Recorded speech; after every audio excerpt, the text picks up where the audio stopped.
Prevention کیسے ہوگی، بچو گے کیسے؟ دوام ذکر، اللہ کو یاد رکھو۔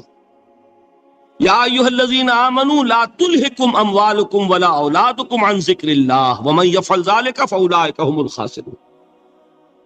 دل کو غفلت میں مت آنے دو، دل غافل ہوگا شیطان کا ڈیرا بن جائے گا۔ وہ دوام ذکر میں، البتہ یہ ذہن میں رکھیے کہ دوام ذکر کا ذریعہ کیا ہے، اس میں مغالتے ہیں لوگوں کو۔ جو سب سے بڑا ذکر ہے اس کو بھولے ہوئے ہیں، اور جو تیسرے چوتھے نمبر کا ذکر ہے اس کو سمجھ بیٹھے ہیں کہ بس یہی ذکر ہے۔ سب سے بڑا ذکر، مجسم ذکر قرآن ہے۔ الذکر انا نحن نزلنا الذکر وانا لہ لحافظون۔ وہ الذکر کون سا ہے؟ قرآن۔ اسی کو فرمایا، میں نے وہ آیت سنائی تھی کہ لوگ تنزیہ کہتے تھے، یا ایھا الذی نزل علیہ الذکر انک لمجنون۔ حضور سے مخاطب ہو کر کہتے ہیں فلاں جس کے اوپر کے اس کے خیال کے مطابق ذکر نازل ہوا ہے، ہم تو تمہیں پاگل سمجھتے ہیں۔ وہاں بھی لفظ کیا ہے؟ الذکر۔ تو معلوم کیا ہوا؟ انا انزلنا الیک الذکر لتبین للناس ما نزل الیہم، یہ الذکر ہے۔ تو اس سے بڑا ذکر کوئی نہیں۔ تلاوت قرآن، تدبر قرآن، غور و فکر قرآن کا، قرآن کو یاد کرنا۔ اس پر میرا کتاب چاہے مسلمانوں پر قرآن مجید کے حقوق، اب تو یہاں شاید کوئی کتاب موجود نہیں رہی ہے، اور اگر آپ کو ضرورت ہوتی ہے پاکستان سے منگا لیتے ہر شے، پڑھیے انشاءاللہ آ جائے گی چیز۔ نمبر 2 ذکر کیا ہے؟ اقیم الصلاۃ لذکری، نماز کو قائم کرو میری یاد کے لیے۔ یہ ذریعہ ذکر میں، وہ تو ہے ہی مجسم ذکر، اور یہ ذریعہ ذکر میں سب سے اہم ہے۔ یہ عملی ذکر بھی ہو رہا ہے اور قولی بھی ہو رہا ہے۔ سورہ فاتحہ پڑھی آپ نے، قرآن شریف کی کچھ آیات پڑھی، پھر رکوع کیا۔ یہ رکوع جو ہے یہ آپ کا عملی ذکر ہے کہ آپ نے اپنے وجود سے اللہ کی عظمت کو تسلیم کیا۔ پھر آپ سجدے میں گرے، یہ آپ کا عملی ذکر ہے کہ اپنے وجود سے آپ نے اللہ کی عظمت کو اور تسلیم کیا۔ تیسری چیز ہے مسنون دعائیں اور مسنون اذکار، جو حضور سے ثابت۔ ہمارے ہاں کیا ہو گیا، مجھے فلاں بزرگ نے یہ چیز بتائی ہے، وہ تو پڑھتے چلے جا رہے ہیں، نہ قرآن سے دلچسپی، نہ اذکار مسنونہ سے دلچسپی، ادعیہ معصورہ۔ آپ غور کریں گے کہ زندگی کے ہر عمل کے لیے حضور کی دعا موجود ہے۔ صبح اٹھے دعا ہے، آنکھ کھلتے ہی بیت الخلاء میں داخل ہونے لگے دعا ہے، نکلے دعا ہے، وضو کرنے بیٹھے دعا ہے، فارغ ہوئے دعا ہے، مسجد کے لیے گھر سے نکلے دعا ہے، مسجد میں داخل ہوئے دعا ہے۔ مسجد میں تو ہے ہی ذکر، نماز ہے، تلاوت ہے، باہر نکلے دعا ہے، گھر میں داخل ہونے لگے پھر دعا ہے، سواری پر سوار ہو رہے ہیں دعا ہے، اتر رہے ہیں دعا ہے، شیشہ دیکھ رہے ہیں دعا ہے، کپڑے پہن رہے ہیں دعا۔ زندگی کا کوئی عمل نہیں یہاں تک کہ جو تعلق زن و شو ہے، جس کو کہ خالص حیوانی بات سمجھا جائے گا، اس کے لیے بھی دعا ہے۔ غفلت میں وہ کام بھی نہیں کرتا۔ سمجھ رہے ہیں آپ؟ اب آپ غور کیجئے، اس میں کوئی اضافی وقت نہیں لگا، کوئی اضافی پوسچر اختیار نہیں کیا، آپ نے یوں بیٹھو، اس طرح بیٹھو، یوں کرو، کوئی آپ کا وقت اضافی نہیں لگا۔ جو کام کر رہے ہیں اور آپ اللہ کو یاد کر رہے ہیں، اور وہ اللہ کی یاد اس کام کی مناسبت سے ہے۔ ان عطیہ معصورہ سے 2 تعلق جڑ گئے انسان کے۔ دعا کس سے کر رہے ہیں؟ اللہ سے، جڑا کہ نہیں؟ اور یہ الفاظ کس کے ہیں؟ محمد رسول اللہ کے۔ تو آپ کے 2 تعلق جڑ گئے۔ آپ اپنی جی سے گھڑ کر دعا مانگیں گے تو پہلا تعلق تو ہو جائے گا، دوسرا نہیں ہوگا۔ بہتر سے بہتر دعا مانگ لیں آپ، لیکن حضور سے جو معصور اور مسنون الفاظ جب آپ زبان سے نکالتے ہیں تو آپ کا تعلق اللہ سے بھی ہوا بذریعہ دعا، اور وہ الفاظ چونکہ حضور کے ہیں صلی اللہ علیہ وسلم تو حضور کے ساتھ ہوا۔ یہ تیسرا درجہ ہے۔ چوتھے درجے میں میں مانتا ہوں کہ ایک ہوتی ہے خاص کسی شخص کے امراض کی تشخیص کرنے کے بعد تجویز۔ کوئی اگر طبیب ہے، ماہر طبیب روحانی، وہ آپ کو دیکھے گا تو اندازہ لگائے گا کہ آپ میں کیا کمی ہے، اس کے مطابق آپ کو ذکر بتائے گا، بھئی فلاں آیت کا مراقبہ کیا کرو۔ کسی میں بزدلی ہوتی ہے، کسی میں مال کی محبت زیادہ ہوتی ہے، کسی میں توکل کی کمی ہے، کسی میں شہرت کی خواہش ہے، نمایاں ہونے کا جذبہ ہے، کسی میں تکبر ہے، سب کا ایک سا برس تو نہیں ہوتا نا۔ تو یہ در حقیقت اندھے کی لاٹھی سے نہیں چلنے والی بات، یہ تو ماہر کا کام ہے کہ وہ تجویز کرے کہ تمہارے لیے خاص طور پر ذکر یہ ہے۔ در حقیقت ہمارے جو یہ سلسلے تھے سلوک کے، بڑے ماہر ہوتے تھے، یہ لوگ بڑے ماہر اطباء تھے۔ یہ جو علم نفسیات ہے اس کے ہمارے صوفیاء سے بڑھ کر کبھی کوئی عالم گزرا ہی نہیں دنیا میں۔ فرائیڈ کیا ہے اور ایڈلر کیا ہے اور یونگ کیا ہے، بچے ہیں۔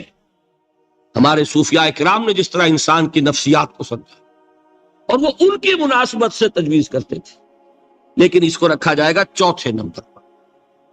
جیسے مولانا احمد علی صاحب فرمایا کرتے تھے، بھائی اس آیت کا مراقبہ کیا کرو۔ مراقبے کیا مانی؟ اب ان الفاظ کو بھی ہم نے خام خواہ کچھ خاص ایک شکل دے دی۔ مراقبہ کیا؟ توجہ کرنا، دھیان کرنا، خاص اس آیت کے اوپر، اس کے معانی پر اپنے ذہن کو جمانا۔ وہ کیوں ہے؟ تاکہ آپ کے اندر جو کمی ہے اس کی تلافی اس سے ہو۔ لیکن یہ کہاں آئے گا؟ چوتھے نمبر۔ سمجھ گئے؟ تو نفاق سے بچنے کا ذریعہ، پریونشن کیا ہے نفاق سے؟ دوام ذکر۔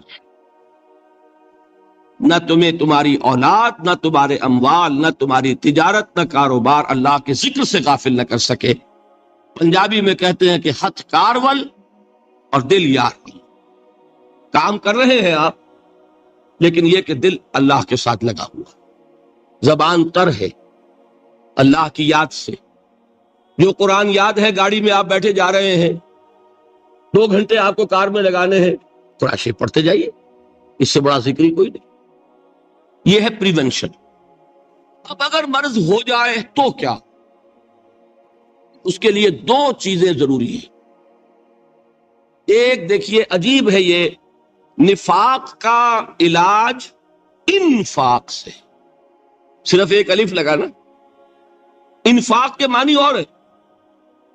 یہ بنا ہے کس سے؟ نفقت الدراہم، پیسے ختم ہو گئے، مک گئے، یا نفق الفرس، گھوڑا مر گیا۔ تو مال کو کھپانا، لگانا اللہ کی راہ میں، اگر دل میں نفاق کی کوئی آلائش آئی ہے تو اس کا ازالہ ہوگا انفاق فی سبیل اللہ سے۔ مال اللہ کی راہ میں دیجئے، صدقہ کیجئے، خیرات کیجئے، دیجئے، اللہ کے دین میں لگائیے۔ جتنا لگائیں گے نفاق دھل جائے، اس لیے کہ اصل سبب نفاق کا ہے ہی حب دنیا، دنیا کی محبت۔ لہذا اس کا ازالہ ہوگا جو سب سے محبوب شے ہے، مال۔ انہ لحب الخیر لشدید، مال محبوب ترین ہے کہ نہیں؟ لہذا اس کو اللہ کی راہ میں لگائیں گے تو وہ نفاق دھل جائے۔ اور ایک اور چیز ہے جو بہت اہم ہے، بہت ہی شعوری طور پر اس کا اہتمام کیجئے۔ جس وقت دین کے کسی فرض کی انسان کو سمجھ آ جائے، اس کا شعور پیدا ہو جائے، پھر ڈیلے نہ ہو۔ ذرا سا ڈیلے جو ہے اس پر عمل کرنے میں، یہ در حقیقت نفاق کو جڑ پکڑنے کا موقع دینا ہے۔ امیڈیٹ ایکشن، ایک بات سمجھ میں آ گئی، فوراً عمل۔ اس میں شیطان کیا کرتا ہے؟ ذرا ٹھہر جاؤ، ابھی دیکھو یہ فرض ہے، یہ ذمہ داریاں ہیں، یہ کرنا ہے، اور پھر لگا دینا اپنے آپ کو۔ بہت سے لوگ کہتے ہیں بس یہ ریٹائرمنٹ کے بعد تو سارا میں دین کے لیے وقف کر دوں گا۔ اول تو خدا کے بندے، تمہارے اندر رہ کیا جائے گا ریٹائرمنٹ کے بعد؟ سارا تو کھپ چکو گے، رہ کیا جائے؟ دوسرے یہ کہ یہ بھی جان لیجئے کہ کار دنیا کسے تمام نہ کر، ریٹائرمنٹ کے بعد کون فارغ ہو جاتا ہے؟ بیٹوں بیٹیوں سے فارغ ہوئے تو پوتے پوتیاں موجود ہیں، نواسے نواسیاں موجود ہیں، کبھی بھی وہ بوجھ ختم نہیں ہوتا زندگی کا۔ وہ تو یہ کہ آج بات سمجھ میں آئی ہے تو آج عمل ہونا چاہیے۔ قرآن مجید میں سورہ انعام میں بڑی شدید وعید آئی ہے، الفاظ ہیں یہ، وَنُقَلِّبُ أَفْئِدَتَهُمْ وَأَبْصَارَهُمْ كَمَا لَمْ يُؤْمِنُوا بِهِ أَوَّلَ مَرَّةٍ۔ انسان پر ایک حقیقت کا انکشاف ہوا کہ یہ بات حق ہے، فوراً تسلیم کرے، کسی مصلحت کی وجہ سے، کسی بزدلی کی وجہ سے، کسی لالچ کی وجہ سے، کسی اپنی سیادت یا قیادت کی وجہ سے کیسے مان لوں؟ لوگ کہیں گے کہ یہ نیچے ہو گیا، وہ اونچا ہو گیا جس کی بات مانی، کسی وجہ سے رک گئے، تو اللہ تعالیٰ اندر سے وہ جو استعداد ہے حق کو پہچاننے کی وہ سلب کر لیتا۔ وَنُقَلِّبُ أَفْئِدَتَهُمْ وَأَبْصَارَهُمْ، ہم الٹ دیں گے ان کے دلوں کو بھی اور ان کی آنکھوں کو بھی۔ کیوں؟ كَمَا لَمْ يُؤْمِنُوا بِهِ أَوَّلَ مَرَّةٍ، اس لیے کہ وہ پہلی مرتبہ جب انکشاف حق ہوا ہے وہ ایمان نہیں لائے۔ اس کا میں ایک واقعہ آپ کو سنانا چاہتا ہوں کہ کس طرح صحابہ کرام پر بھی وقتی طور پر یہ واقعہ اگر صحابہ کرام کا نہ ہوتا تو یہ حقائق سمجھ میں نہ آتے۔ غزوہ تبوک کے موقع پر یہ میں جملہ انکمپلیٹ رہ گیا، ضعف ایمان کا حملہ ہو جاتا تھا، نفاق کا نہیں معاذ اللہ، لیکن ضعف ایمانی کی اگلی منزل شروع ہو جاتی ہے نا، نفاق۔ جہاں جھوٹ بولنا شروع کیا نفاق، جھوٹی قسمیں کھانی شروع کی سیکنڈ سٹیج، اور جہاں مومنین صادقین سے بغض اور عداوت پیدا ہو گیا وہ تھرڈ سٹیج۔ تو وہ ضعف ایمان کا کیسے ہوتا ہے یہ حضرت کعب ابن مالک نے بڑی تفصیل سے بیان کیا ہے۔ غزوہ تبوک کے موقع پر جہاں منافقین نے آ کر جھوٹے بہانے بنائے، جھوٹی قسمیں کھائیں اور حضور سے ایگزمپشن لے لی، چھٹی لے لی، رخصت لے لی، وہاں 3 ایسے صحابہ بھی تھے جو مومن صادق تھے، لیکن وقتی طور پر شیطان نے انہیں ورغلایا۔ کیسے ورغلایا وہ سمجھ لیجیے۔ کعب ابن مالک نے تفصیل سے بیان کیا ہے، اور میرے نزدیک یہ جہاں تک میرا مطالعہ ہے طویل ترین حدیث ہے، بخاری اور مسلم میں بھی موجود ہے۔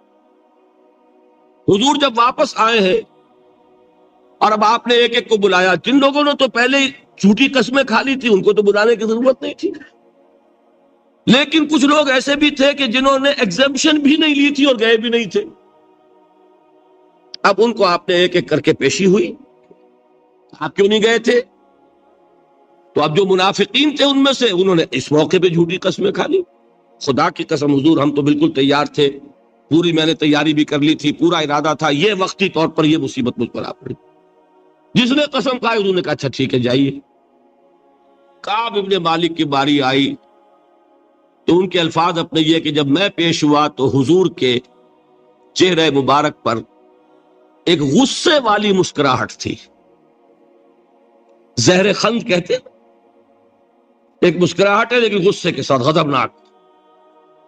آپ فرمائیے آپ کیوں نہیں گئے؟ حضرت کعب یہ فرماتے ہیں کہ میں نے عرض کیا کہ حضور زبان میرے پاس بھی ہے، جھوٹ میں بھی بول سکتا ہوں، لیکن جھوٹ بول کر میں اس وقت آپ کی ناراضگی سے تو بچ جاؤں گا لیکن اللہ کے پکڑ سے نہیں بچ سکوں گا۔ میں اعتراف کرتا ہوں کہ جتنا صحت مند میں اس زمانے میں تھا کبھی نہیں تھا، جتنا فارغ البال اس وقت تھا کہ میرے پاس ساز و سامان موجود تھا راستے کے لیے، اتنا میں کبھی نہیں تھا۔ لیکن ہوا کیا؟ ہوا یہ کہ مجھے میرے نفس نے، شیطان نے پٹی پڑھائی۔ وہ پٹی کیا پڑھائی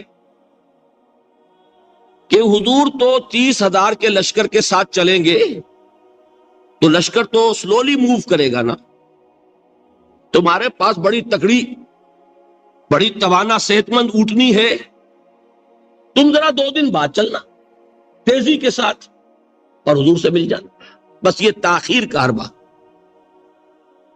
تو انہیں خیال آیا کہ ابھی 2 دن گھر کی ٹھنڈی چھاؤں ہے، میں یہاں پہ جو آرام ہے وہ کر لوں۔ مجھے جگر کا شعر یاد آیا ہے کہ تپتی راہیں مجھ کو پکاریں، دامن پکڑے چھاؤں گھنیری۔ ایک طرف فرض کی پکار ہے، اس میں تو ظاہر بات ہے کہ وہ تپتی راہیں ہیں، لا تنفروا فی الحر سنا چکا ہوں آیت۔ یہاں گھر میں، نخلستان میں، کھجوروں کی چھاؤں میں، اہل و عیال میں یہ ٹھنڈی چھاؤں جو ہے یہ پکڑ رہی ہے، بھائی 2 دن ٹھہر کے چلے جانا، ٹھیک ہے، کوئی نیت میں خرابی نہیں ہے نا۔ اس کے بعد پھر جب ابھی 2 دن اور ٹھہر جاؤ، یہ تو بڑا لمبا سفر ہے، ذرا تیز اور دوڑ لینا۔ تو فرماتے ہیں کہ حضور میں اسی طریقے سے تاخیر و تعویق میں پڑا رہا، یہاں تک کہ ایک روز اچانک مجھ پر یہ چیز منکشف ہوئی کہ اب تو میں چاہے کتنا بھی تیز چل لوں میں آپ سے نہیں مل سکتا، میرے اعصاب ڈھیلے ہو گئے، اس طرح میں محروم رہا۔ حضور نے بائیکاٹ کا حکم دیا صحابہ کو، 3 صحابہ تھے ایسے، 2 اور تھے جنہوں نے اسی طریقے سے اعتراف کیا۔ حضور نے حکم دے دیا کوئی ان سے گفتگو نہ کرے، سوشل بائیکاٹ۔ بڑی سخت سزا تھی جو دی گئی ہے، اس کی بڑی تفاصیل ہے، اللہ تعالیٰ شوق دے تو وہ حدیث پوری پڑھیے، میں نے تو 2 جمعوں میں ایک مرتبہ صرف اس ایک حدیث کو بیان کیا تھا، شاید کہیں کیسٹس ہوں میرے ہاں، ہمارے نمبر کوئی مجھے یاد نہیں ہے، لیکن یہ بڑی عجیب حدیث ہے۔ لیکن اس میں جو اصل سبق ہے وہ کیا ہے؟ اس طریقے سے شیطان لیت و لال، تاخیر، تعویق، ابھی کیا جلدی ہے، ذرا اس کام سے فارغ ہو لو، ذرا پھر تلافی کر لینا، ذرا زیادہ زور سے کام کر لینا، یہ وہ چیز ہے کہ جو وہ تو خیر صحابی تھے بچ گئے، اگر وہاں جھوٹی قسم بھی کھا دیتے تو گئے تھے۔ یہ تو اتنا ہی ہے نا، مردی و نامردی قدم فاصلہ دارت، اس میں تو یہی ہے کہ ذرا ایک جھوٹی قسم کھا دیتے، جھوٹے بہانہ بنا دیتے تو اب ضعف ایمان نہ رہتا، وہ نفاق کی سرحد شروع ہو جاتی۔ وہ اللہ تعالیٰ نے ان کو بچایا، لیکن یہ کہ ہم کیسے بچیں گے اگر ہم نے یہ روش اختیار کی؟ لہذا 3 کام، دوام ذکر نمبر 1، اس کی میں شرح کر چکا ہوں، 4 اذکار یاد کر لیجئے گا ان کو، ورنہ کیا فائدہ۔ نمبر 2، انفاق فی سبیل اللہ، نفاق کا علاج انفاق سے۔ نمبر 3، یہ عادت اپنے اندر پیدا کیجئے شعوری طور پر کہ جب ایک حقیقت واضح ہو جائے فوراً اعتراف، یہاں بھائی بات ٹھیک ہے آپ نے، جب ایک فرض کا احساس ہو جائے فوراً اس کی ادائیگی کے لیے آغاز۔ تاخیر و تعویق ہے کہ جس سے پھر نفاق کو موقع ملتا۔ اللہ تعالیٰ مجھے اور آپ کو حقیقی ایمان عطا فرمائے اور نفاق سے بچائے رکھے۔ اب آئیے حقیقت و اقسام شرک پر۔ دیکھیے، ہر شخص یہ جانتا ہے کہ اسلام دین توحید ہے، ایک لفظ میں اگر کہیں گے تو اسلام کا سب سے بڑا وصف، سب سے بڑی علامت توحید۔ وہ جو اقبال نے کہا کہ توحید کی امانت سینوں میں ہے ہمارے، آسان نہیں مٹانا نام و نشاں ہمارا، تو توحید ہے۔ توحید کی ضد ہے شرک، ٹھیک؟ اس سے میں ایک نتیجہ نکالتا ہوں، کوئی مسلمان جان بوجھ کر مشرک نہیں ہو سکتا، یہ میرا نتیجہ ہے، جان بوجھ کر مشرک نہیں ہو سکتا۔ وہ شرک میں مبتلا ہوگا تو ناسمجھی میں ہوگا، نادانی میں ہوگا، وہ اسے شرک نہیں سمجھے گا۔ یہ ممکن نہیں ہے کہ کوئی مسلمان ہو، گیا سے گیا مسلمان، گزرا سے گزرا مسلمان، گھٹیا سے گھٹیا مسلمان، لیکن وہ شرک کو شرک سمجھتے ہوئے اس پہ آلودہ ہوتا۔ کیا سمجھ میں نہیں آتا کہ شرک؟ تو ضرورت بہت ہے کہ ہم یہ پہچانیں کہ یہ شرک ہے کیا۔ دوسری بات یہ جان لیجئے، ہمارے دین میں ناقابل عفو جرم کون سا ہے؟ شرک۔ 2 مرتبہ بیان فرمایا گیا سورہ نساء میں صرف، ان اللہ لا یغفر ان یشرک بہ ویغفر ما دون ذلک لمن یشاء۔ اللہ تعالیٰ اسے تو ہرگز نہیں بخشے گا کہ اس کے ساتھ شرک کیا جائے، ہاں اس سے کم تر جس کو چاہے گا معاف فرما دے گا۔ نوٹ کر لیجئے، اس کی بھی اندر بھی اوپن لائسنس نہیں ہے کہ بقیہ سارے گناہ لازماً معاف کر دے گا، یہ نہیں ہے، اس سے تو آپ میں جرت پیدا ہو جائے گی، باقی سب کیے جاؤ، یہ نہیں، جس کو چاہے گا بخش دے گا، لیکن امید ضرور دلا دی کہ شرک سے کم تر کوئی گناہ ہو تو اس کی بخشش کی بغیر توبہ کے، اللہ تعالیٰ نے امید دلائی۔ توبہ سے تو شرک بھی معاف ہو جائے، اس سے مراد کیا ہے؟ بغیر توبہ کے۔ اللہ تعالیٰ نے فرمایا کہ اور گناہوں کے بارے میں تو امید کی جا سکتی ہے، لیکن شرک کے بارے میں ہرگز۔ اہمیت واضح ہو گئی مزید۔ نمبر 3، اس شرک کی ہماگیریت کا عالم یہ ہے کہ سورہ یوسف کی آیہ مبارکہ ہے، وَمَا يُؤْمِنُ أَكْثَرُهُمْ بِاللَّهِ إِلَّا وَهُمْ مُشْرِكُونَ۔ انسانوں کی اکثریت کا حال یہ ہے کہ وہ اللہ پر ایمان نہیں رکھتے مگر کسی نہ کسی قسم کے شرک کے ساتھ. یہ یونیورسلٹی ہے اس کی کہ اللہ کو بھی مان رہے ہیں لیکن کسی نوع کا شرک جو ہے وہ بھی لگا رکھا. وما یؤمن اکثرهم باللہ، انسانوں کی اکثریت کا حال یہ ہے کہ وہ ایمان نہیں رکھتے اللہ پر الا وهم مشرکون، مگر یہ کہ کوئی نہ کوئی شرک بھی کرتے ہیں. چوتھی بات یہ سمجھیے کہ شرک ہر دور میں بھیس بدل کر آتا ہے. یہ ضروری نہیں ہے کہ شرک کی جو قسمیں آج سے 200 برس پہلے تھیں صرف وہی آج بھی رہے. ہو سکتا ہے کہ بالکل نئی شکلیں اس شرک نے اختیار کر لی. اس سے کیا نتیجہ نکلا کہ اگر اجتہادی بصیرت نہیں ہوگی تو ہو سکتا ہے کہ ایک شخص جو ہمارے سابق علماء نے لکھ دیا کہ یہ چیز شرک، یہ چیز شرک، یہ چیز شرک، یہ چیز شرک، آج سے 500 برس پہلے کا انسان بڑے سے بڑا عالم دین اپنے زمانے کے شرک کو پہچان کر تو لکھ سکتا ہے. اس سے تو آپ بچ رہے ہیں. امام ابن تیمیہ نے اس کو شرک قرار دیا، اس کو شرک قرار دیا، اس کو شرک قرار دیا. کوئی شخص ہے جو اس سے تو بچ گیا. امام صاحب کی دی ہوئی بصیرت سے اس نے ان جو اقسام ہے شرک کی ان کو پہچان لیا، لیکن یہ عین ممکن ہے کہ آج کے شرک کو وہ نہ پہچان رہا ہو. اپنی جگہ وہ سمجھ رہا ہو اپنے آپ کو بہت بڑا موحد، جبکہ اس دور کا جو شرک ہے اس میں ملوث. اس کو میں نے کہا ہے کہ اس شرک کے بارے میں بڑی اجتہادی بصیرت کی ضرورت ہے. فارسی کا ایک شعر ہے، بڑا پیارا شعر ہے، بہر رنگے کے خواہی جامہ می پوش، من انداز قدت رامی شناسم. اپنے محبوب سے کہہ رہا ہے شاعر کہ تم جس طرح کا چاہو لبادہ اوڑھ لو، میں تمہیں تمہارے قد سے پہچان لوں گا. کتنا ہی چھپا لو اپنے آپ کو، کیسے ہی لباس بدل لو، بہر رنگے کے خواہی جامہ می پوش، من انداز قدت رامی شناسم، میں تمہارے قد سے تمہیں پہچان. یہ اگر بصیرت نہ ہو کہ شرک کو اس کے قد سے پہچان سکے، اس کے لیے ضرورت ہے اصولوں کی. دیکھیے جس طرح الجبرا کے اصول ہوتے ہیں، فارمولا ہے، فارمولا ہاتھ میں آ گیا، مسئلے حل کرتے چلے جا رہے ہیں، آپ اپلائی کرنے کی دیر ہے فارمولے کی. اگر آپ نے صرف گنتی کر کے کسی زمانے کے شرک وہ تو سمجھ لیے، لیکن وہ بصیرت باطنی حاصل نہیں ہوئی، اجتہادی بصیرت، وہ اصول ہاتھ میں نہیں آئے کہ جس سے آپ پہچان سکیں، تو ہو سکتا ہے کہ اس دور کے شرک کو آپ نہ پہچان سکیں.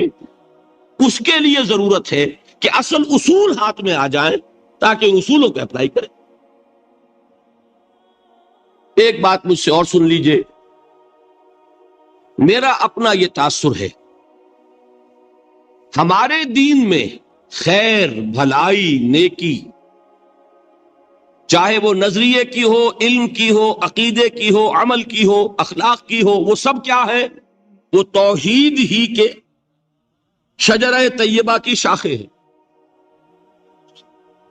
اور شر، برائی، گمراہی، خیالات کی ہو، نظریات کی ہو، علم کی ہو، عقیدے کی ہو، عمل کی ہو، اخلاق کی ہو، سب کے ڈانڈے شرک کے شجرہ خبیثہ سے ملتے ہیں. اس شجرہ خبیثہ کے برگوبار ہے جو بھی برائی ہے، عمل کی یا علم کی، اور اس شجرہ طیبہ کے برگوبار ہے جو بھی خوبی ہے، عمل کی یا عقیدہ. یہ میرا تاثر ہے. اور جب تک اس انداز میں وہ آپ کو اندرونی رشتے ظاہر نہیں ہوں گے، آپ پر منکشف نہیں ہوں گے، وہ اجتہادی بصیرت جو ہے پیدا نہیں ہو سکے گی. اب آئیے ایک اور بات دیکھیے، شرک میں اور الحاد میں کیا فرق ہے، یہ بھی ہم نہیں سمجھتے. الحاد، مادہ پرستی، وہ کیا ہے؟ ایتھیزم، کسی بھی خدا کا انکار. ہمارے آج کے دور کی سب سے بڑی گمراہی یہ ہے. شرک کیا ہے؟ خداؤں کو ماننا، یہ کیا ہے؟ تھیزم ہے، لیکن پولی تھیزم ہے۔ توحید کیا ہے؟ مونو تھیزم ہے، ایک خدا کا ماننا۔ لیکن شرک کے اندر ایک اور حقیقت کو پہچان لیجئے، شرک میں ہمیشہ ٹاپ پر ایک خدا کو مانتے ہیں،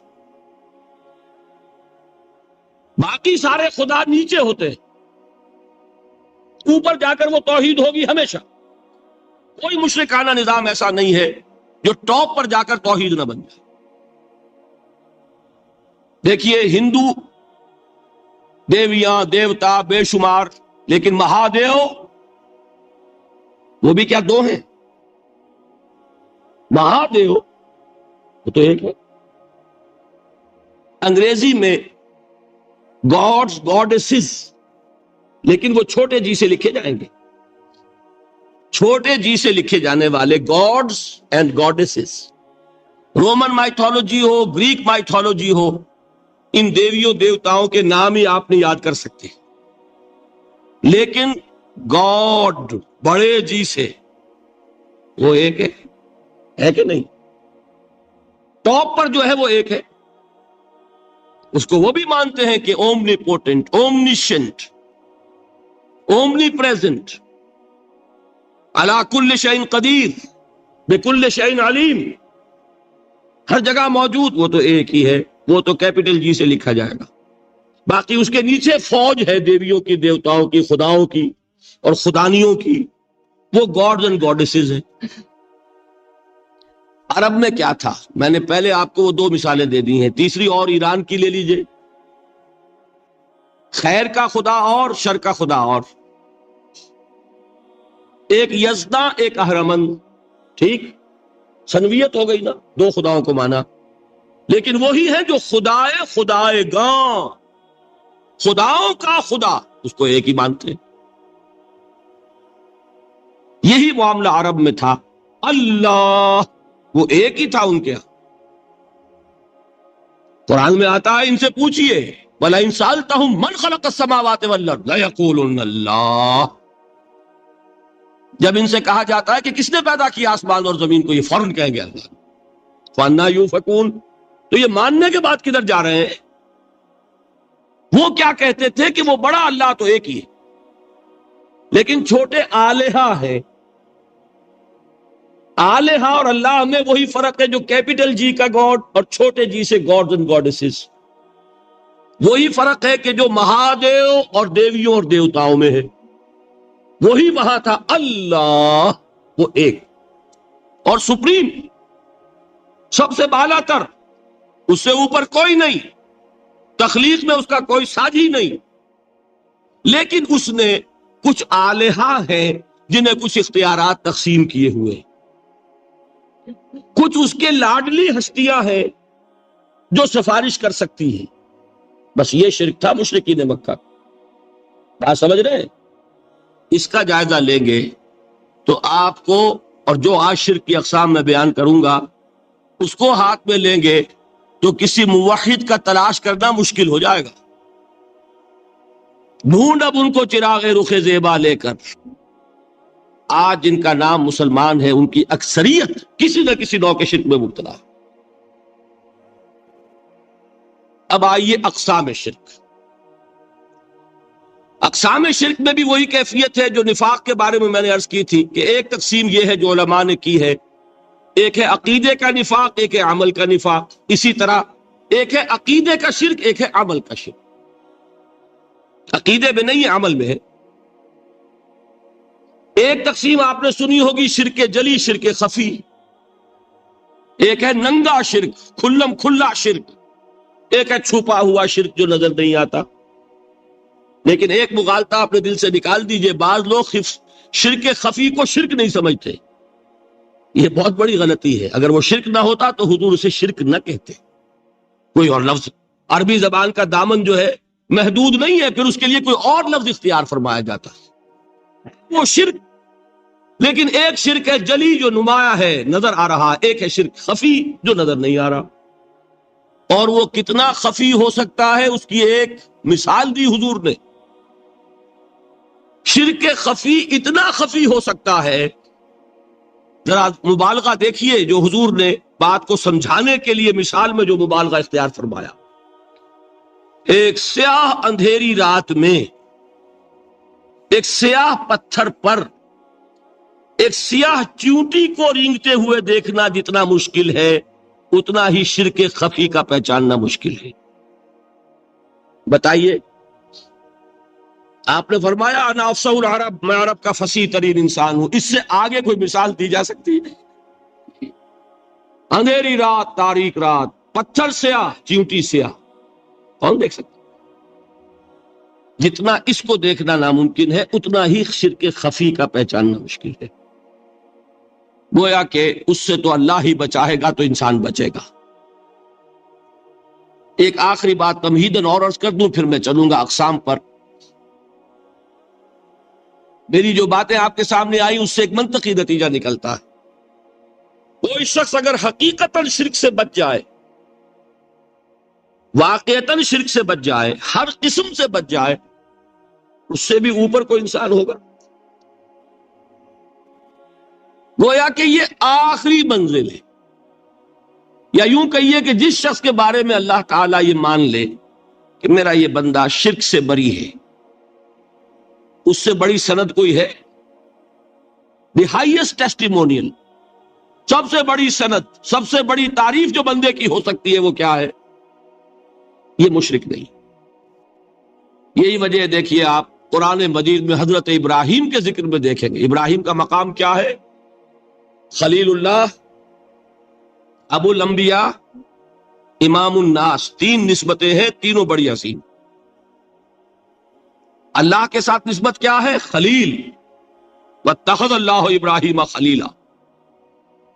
ابو الانبیاء، کتنے نبی ہیں ان کی نسل میں؟ اسحاق اور اسماعیل سے چلیے، پھر یعقوب اور یوسف، اور پھر چلیے موسیٰ اور ہارون، اور پھر چلیے سارے انبیاء بنی اسرائیل کے، حضرت عیسیٰ، پھر یہاں تک کہ محمد الرسول اللہ کس کی اولاد ہے؟ ابراہیم کی. ابو الانبیاء. اور نمبر 3، انی جاعلک للناس اماما، امام الناس. اور قرآن میں جو سب سے بڑی سند انہیں دی جاتی ہے وہ کیا؟ وما کان من المشرکین. تو ابراہیم مشرکین میں سے نہیں تھے. معلوم ہوا کہ یہ سب سے بڑی سند ہے، سب سے بڑا سرٹیفکیٹ ہے، سب سے بڑا ٹیسٹیمونیل ہے جو اللہ کی طرف سے کسی کو مل جائے. میں جو اقسام شرک بیان کرنا چاہتا ہوں تو میری تقسیم ذرا مختلف ہے. اب وہ ذرا اپنے ذہن میں وہ نقشہ بنا لیجئے، آپ بنایا کرتے ہیں ایک، اس کو پھر 3 میں تقسیم کیجئے. شرک کی 3 بڑی بڑی قسمیں ہیں. شرک فی الذات نمبر 1، شرک فی الصفات نمبر 2، شرک فی الحقوق نمبر 3. اور یہ میں عرض کر دوں آپ سے پہلے ہی، یہ مضمون بہت طویل ہے. میں آج صرف یہ کروں گا کہ خاکہ مکمل کر دوں. اب اس خاکے میں رنگ بھرنا، وہ تو ایک موضوع پر شرک فی الذات پر پوری تقریر ہونی چاہیے، شرک فی صفات پر ہونی چاہیے. ایک ایک گھنٹے کے میرے 6 کیسٹ ہیں اللہ کے فضل و کرم سے، جو کئی سال سے وہ پھیل رہے ہیں. 6 گھنٹے میں میں نے ان چیزوں کو بیان کیا، وہ موجود ہوں گے. لیکن آج وہ خاکہ ذہن میں بنا لیجئے، اور کچھ آپ کو الجبرے کے فارمولے ہاتھ میں آ جائے تاکہ خود آپ میں صلاحیت پیدا ہو جائے پرکھنے کی کہ اس فارمولے کو اپلائی کر کے دیکھ لیں یہ شرک ہے یا نہیں. یہ 2 کام تو میں انشاءاللہ آج کر دوں گا، آپ مطمئن رہے. باقی یہ کہ تفصیل تو ہر سلسلے میں تفصیل پھر بہت ہوگی، وہ شوق ہو تو وہ کیسٹ آپ سنیے. تو 3 تقسیمیں ہو گئی. شرک فی الذات، اللہ کی ذات میں کسی کو شریک کر دینا، یہ سب سے زیادہ نمایاں، سب سے زیادہ جلی، سب سے زیادہ عریاں، اور اللہ تعالیٰ کو سب سے زیادہ مبغوض اور ناپسند شرک. شرک فی الصفات نمبر 2، یہ ایک علمی مسئلہ ہے جس میں آدمی ٹھوکر کھا جاتا ہے اگر محتاط نہ ہو. بڑے سے بڑے آدمی کو ٹھوکر لگ جائے گی. اس کا میں فارمولہ صرف آپ کو دوں گا، وہ ذہن میں رکھ لیجئے، پھر جہاں چاہیں اپلائی کیجئے، انشاءاللہ تعالی آپ کو ٹھوکر نہیں لگے گی۔ شرک فی الحقوق، اسی کا دوسرا نام شرک فی العبادت ہے۔ اللہ کا حق کیا ہے بندے پر؟ بندہ اللہ کی عبادت، لیکن اس کو 5 اس کے مظہر ہے، وہ ان میں گن کر بتا دوں گا کہ یہ شرک فی العبادت ہے۔ شرک فی العبادت کی اکثر شکلیں وہ ہیں کہ جو عملی شرک علماء جسے کہتے ہیں، اور اس کی شکلیں وہ ہو جائیں گی جن کو شرک خفی کہتے ہیں۔ تو سب سے جلی شرک فی الذات، سب سے خفی شرک فی الحقوق یا شرک فی العبادت، درمیان میں ایک علمی اعتبار سے مسئلہ ہے شرک فی الصفات کا۔ اب آئیے سب سے پہلے شرک فی الذات، اس کی 2 قسمیں، اب اس کو تقسیم کیجئے 2 میں۔ ایک قسم جو زیادہ جلی ہے، زیادہ عریاں ہے، زیادہ ننگی ہے، یہ عجب ستم ظریفی ہے تاریخ کی کہ وہ ان قوموں میں پیدا ہوئی جو اپنا تعلق رسولوں سے جوڑتی ہے۔ کیا کہ کسی کو خدا کا بیٹا بنا دینا، بیٹی بنا دینا۔ اب ظاہر بات ہے، بیٹا بیٹی بنا دینا بالکل ہم پلہ کر دیا کہ نہیں؟ نو وہی ہو گئی کہ نہیں؟ دیکھیے غور کیجئے، گدھے کا بیٹا گدھا ہوگا، گھوڑے کا گھوڑا ہوگا، خدا کا خدا ہوگا۔ انسانوں میں آ جائیے، سید کا بیٹا سید ہوگا، مغل کا بیٹا مغل ہوگا۔ یہ بالکل ہم کفو بنا دینے والی بات ہے، بالکل ہم پلہ، ہم جنس، ہم نوع۔ یہ بدترین شرک ہے۔ اور آپ کو معلوم ہے یہ شرک کن میں پیدا ہوا؟ یہود کے ایک گروہ میں پیدا ہوا جنہوں نے حضرت عزیر کو خدا کا بیٹا قرار دیا۔ قالت الیہود عزیر ابن اللہ۔ سب سے زیادہ پیدا ہوا عیسائیوں میں جنہوں نے حضرت مسیح کو خدا کا بیٹا قرار دیا، اور واقعہ یہ ہے کہ اس گمراہی میں ان سے آگے کوئی نہیں جا سکتا۔ ان بدبختوں نے یہاں تک صراحت کی ہے کہ مسیح خدا کا صلبی بیٹا ہے۔ اس لیے کہ 2 لفظ آتے ہیں، ایک ہوتا ہے ابن، ایک ہے ولد، ان میں ذرا فرق ہے۔ ابن کا لفظ عربی زبان میں کسی اور سینس میں بھی استعمال ہوتا ہے۔ ابن السبیل کسے کہتے ہیں؟ مسافر کو۔ تو کیا وہ مسافر اور کیا وہ رستے کا بیٹا ہوتا ہے، سبیل کا بیٹا؟ ابن الوقت کسے کہتے ہیں؟ اپارچونسٹ۔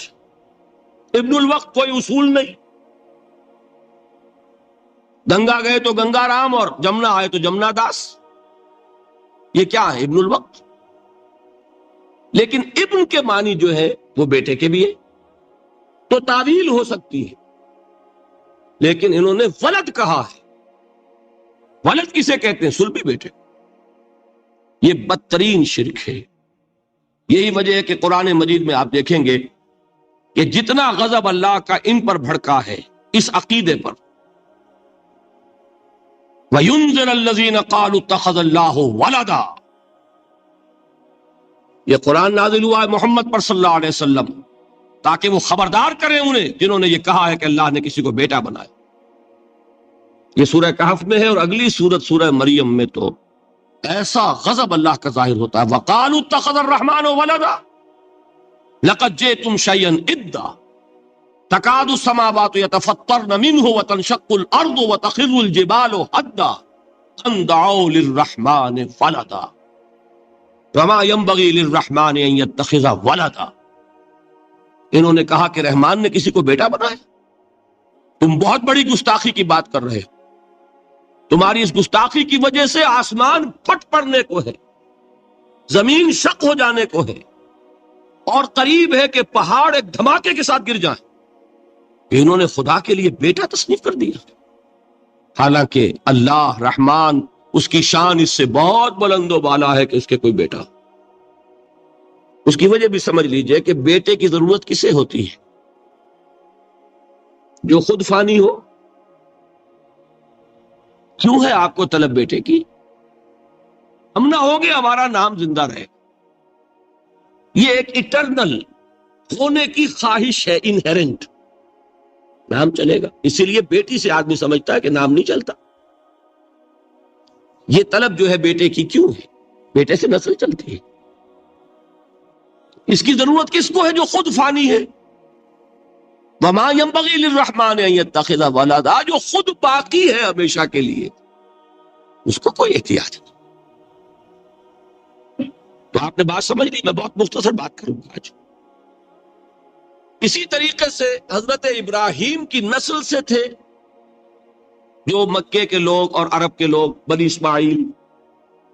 جو موحد کامل تھا ابراہیم، جس کو اتنی مرتبہ سند ملی وما کان من المشرکین، ان کی نسل میں وہ لوگ تھے جنہوں نے فرشتوں کو خدا کی بیٹیاں بنا دیا.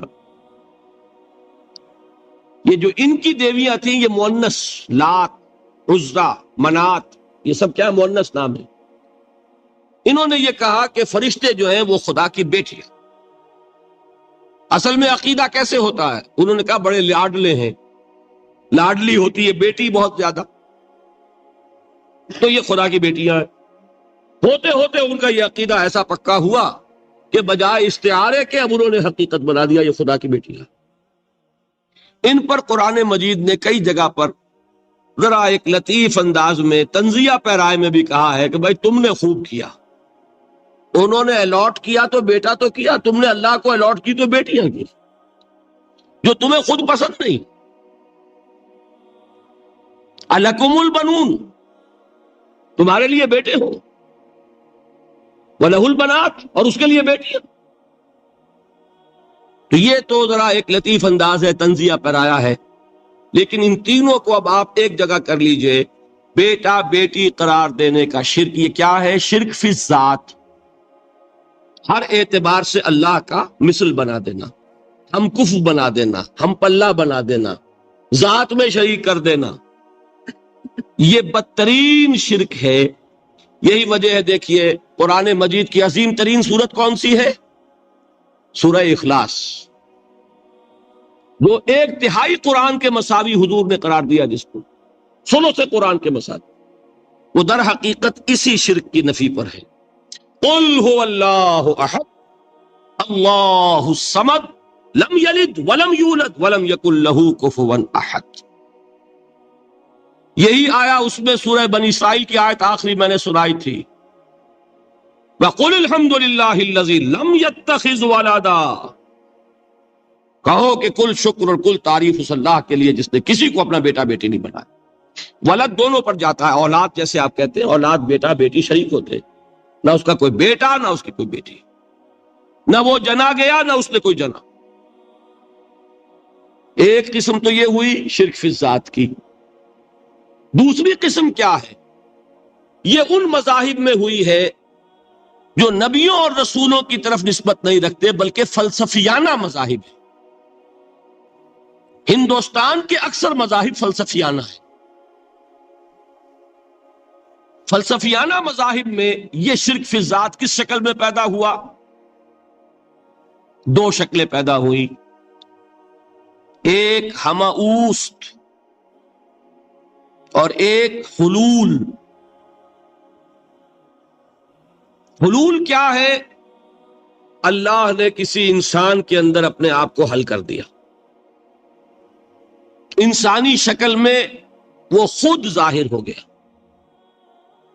اوتار کا عقیدہ، انگلش میں گاڈ انکارنیٹ. عیسائیوں میں بھی حضرت مسیح کو گاڈ انکارنیٹ بھی قرار دیا جائے. خود خدا نے یہ شکل اختیار کر دی. رام چندر جی ہوں، کرشن جی مہاراج ہوں، کیا ہے؟ یہ اوتار ہیں. اللہ نے ان میں حلول کیا یا اللہ نے ان کی شکل میں ظہور کیا. سمجھ میں آگے؟ اور ایک عقیدہ کیا ہے؟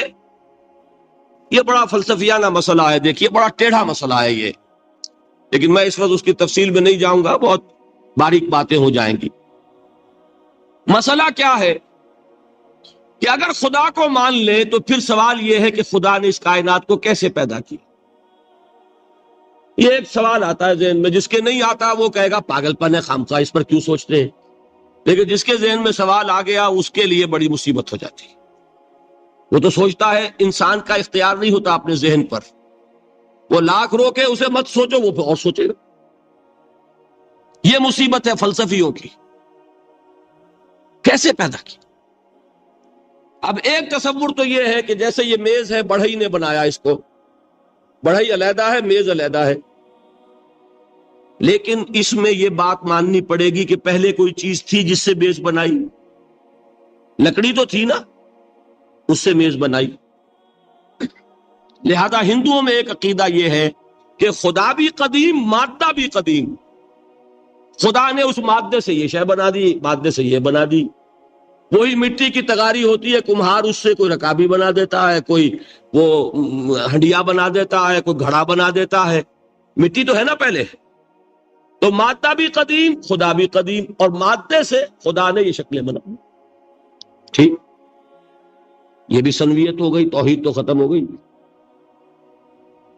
تو جن لوگوں کا ذہن تھا توحیدی، لیکن اس مسئلے میں الجھ گئے، انہوں نے ایک اور شکل تجویز کی کہ خدا خود ہی اس شکل میں تبدیل ہو گیا. کیسے؟ جیسے برف پگھلتی ہے تو پانی بن جاتا ہے. پانی کہاں سے آیا؟ برف سے. اب کوئی پوچھے برف کہاں ہے؟ بھائی یہی پانی ہے، یہی برف ہے یا نہیں؟ اسی پانی کو آگ کے اوپر آپ نے رکھ دیا، وہ بھاپ بن گئی. اب آپ کہیں برف کہاں ہے، پانی کہاں ہے؟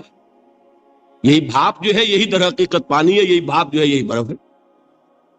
یہ ہے وہ ہماؤس پینتھیزم جس کو انگریزی میں کہتے ہیں، کہ خود خدا نے روپ دھار لیا اس کائنات کا. یہ دو فلسفے ہیں. کیا ہے یہ؟ بدترین شرک ہے. پہلی اگر شکل ہے تو وہ انسان خدا قرار پا گیا، جس کو اوتار مانا وہ خدا ہو گیا کہ نہیں؟ اور دوسری شکل میں تو ہر چیز ہی خدا ہے، یہ بھی خدا، یہ بھی خدا، پتھر بھی خدا، درخت بھی خدا، ہر چیز خدا. اس لیے کہ وہ برف پگھلی ہے تو پانی بنا ہے. وہ پانی چاہے زیر زمین آ رہا ہے، وہ پانی چاہے زمین کے اوپر دریا کی شکل میں آ رہا ہے، یا زمین میں سوتے چل رہے ہیں، پانی تو وہی برف ہے جو پہاڑوں پر ہمالیہ پر پڑا ہوا، وہی پگھل رہا ہے، یہ کچھ بن رہا. یہ ہے شرک فی الذات کی دوسری قسم جو دنیا میں رہی، پینتھیزم اور انکارنیشن، یا حلول اور ہماؤس. سمجھ میں آگے؟ اب میں ایک بات آپ سے عرض کروں گا. اللہ کا اس امت پر بہت بڑا فضل ہے جس کا آپ کو شکر ادا کرنا چاہیے. اس نوع کے شرک سے یہ امت 15ویں صدی شروع ہو جانے کے باوجود تاحال بحیثیت مجموعی محفوظ ہے.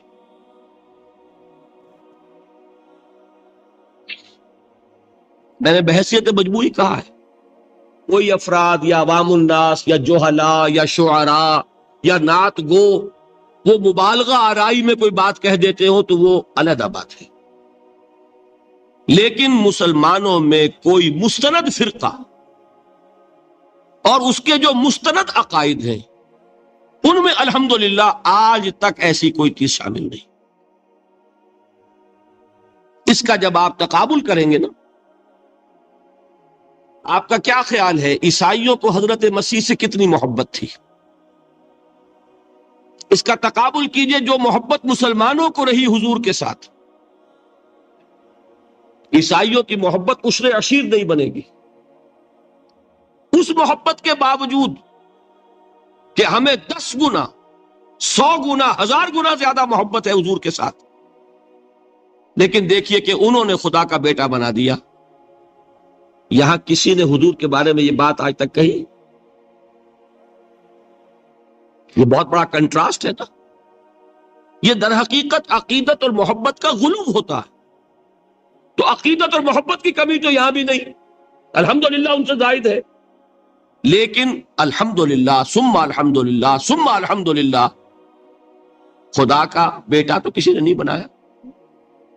اچھا میں ایک اور کنٹراسٹ آپ کو دکھاتا ہوں تاکہ آپ اللہ کا شکر کریں. حضرت علی کی کیا نسبت ہے حضور کے ساتھ؟ نبی اور امتی. حضرت علی کو خدا کہنے والے پیدا ہوئے کہ نہیں؟ بتائیے نا، کیا وجہ ہے کہ علی کو خدا کہنے والے پیدا ہوئے لیکن محمد کو خدا کہنے والا پیدا نہیں ہوا صلی اللہ علیہ وسلم ورضی اللہ تعالی عنہ؟ بہت اہم بات ہے، غور کیجیے گا اس میں۔ حالانکہ حضرت علی کا رتبہ کہاں، حضور کا کہاں؟ آج بھی آپ دیکھیے، آپ کے جاہل عوام کے زبان پر نعرہ یا علی مدد کا ہوتا ہے، یا محمد مدد کسی نے کہا آج تک؟ یہ یا محمد لکھنے کے کام آتا ہے صرف، وہ مسجد پہ لکھ دو تاکہ پتہ چل جائے یہ فلاں فرقے کی مسجد ہے، دوسرا خود ہی بھاگ جائے وہاں سے۔ یہ صرف اس کام کے لیے ہے۔ باقی جہاں اصل میدان میں بات آتی ہے، کوئی نعرہ لگاتا ہے یا محمد مدد، محمد کا رتبہ اونچا یا علی کا، تو ان سے کیوں نہیں مدد مانگی؟ یہ سوالات آپ کے سامنے رکھ رہا ہوں میں۔ پھر یہ کہ جس طریقے سے کہ غوث اعظم کو پکارا جاتا ہے، کیا محمد کو پکارا جاتا ہے؟ کیا نسبت ہے؟ حضرت علی تو پھر بھی صحابی ہے، خلیفہ چہارم ہے، حضور کے چچا داد بھائی ہے، داماد ہے۔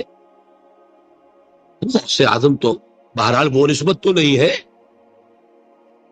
دیکھیے، میں اس کا تعلق جوڑتا ہوں ختم نبوت سے۔ جس طرح اللہ نے خصوصی حفاظت فرمائی ہے قرآن کی، اسی طرح خصوصی حفاظت فرمائی ہے محمد الرسول اللہ۔ یہ اسپیشل پروٹیکشن ہے، ورنہ نہیں ہو سکتی تھی۔ یہ خصوصی تحفظ ہے اللہ۔